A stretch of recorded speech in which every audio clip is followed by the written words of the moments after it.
how he got to where he got, how it affected his friends and family. And it was a powerful piece, a moving piece.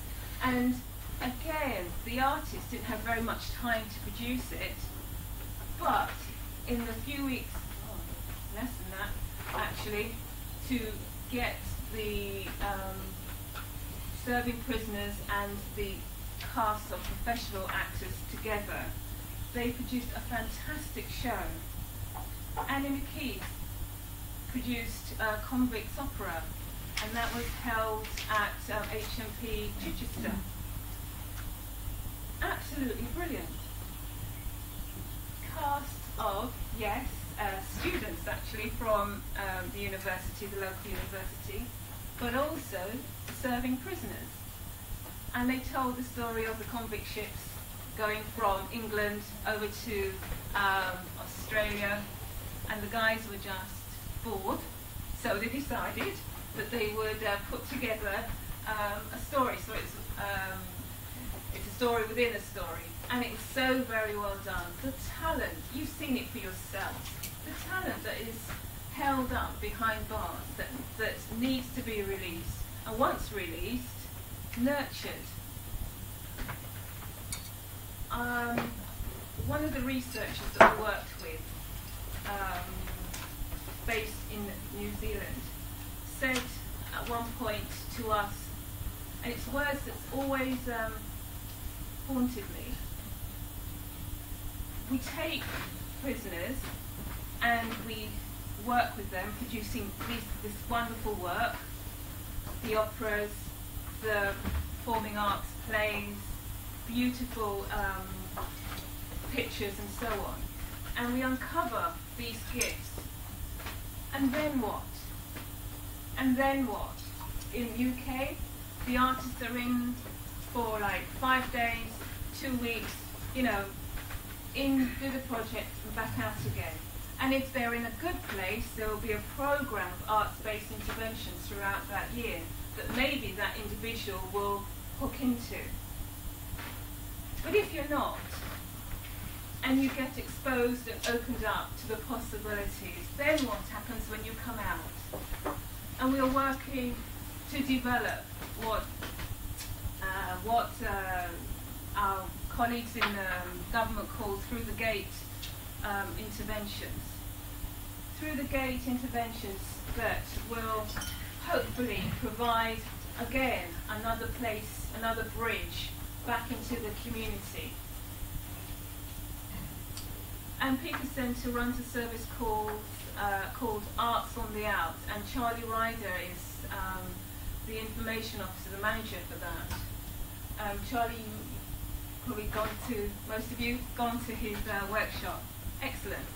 Arts on the Out is a way of signposting ex-prisoners to organisations that will help them develop their art.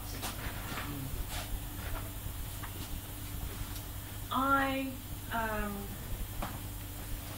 come across key individuals who have been through the system, who come into contact with the arts and now are working in the creative industries.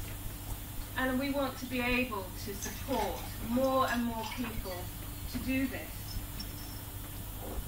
It's fantastic, like interventions like Dance United's work. Yes, they work in prisons, but they also work out in the community. Their last production, Destino, was a combination of ex-prisoners and professional artists. Fabulous work. Absolutely brilliant, and got good write-ups from the normal press.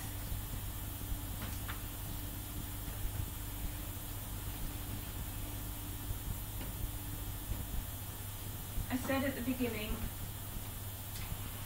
that I thoroughly believe, understand a lot, because I don't understand everything, but understand a lot about the impact and the power that artists carry. And I would like to add to that the sheer determination. Just, yes, fueled by passion, but beyond that, the passion lasts for a moment. But there is a grittiness about artists working in this sector that is inspiring and awesome. And Pika Centre is about supporting and facilitating and strengthening those artists and arts organisations who want to develop their work. And why? Because back to our very first speaker, and follows up through Merron's speech, we're all looking for a better society, are we not? We all want to be able to walk the streets and be safe. We all want and understand, I believe, that each of us carries something positive to contribute to the community in which we find ourselves. And so, people find themselves in jail for all sorts of different reasons. And yes, people have messed up, but they're there and they've done it and serving the time. But you know, I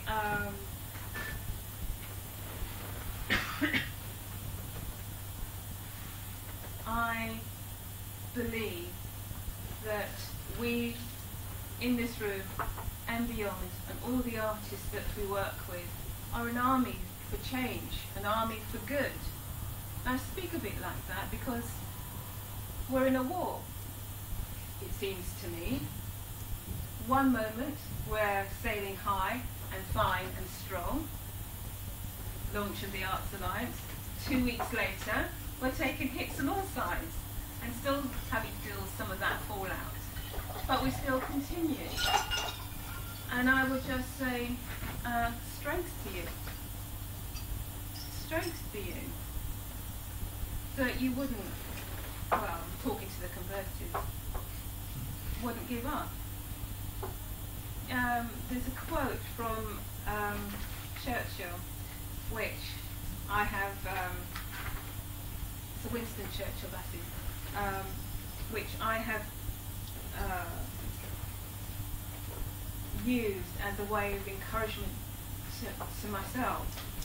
And it's from a speech that he gave to pupils at his old school.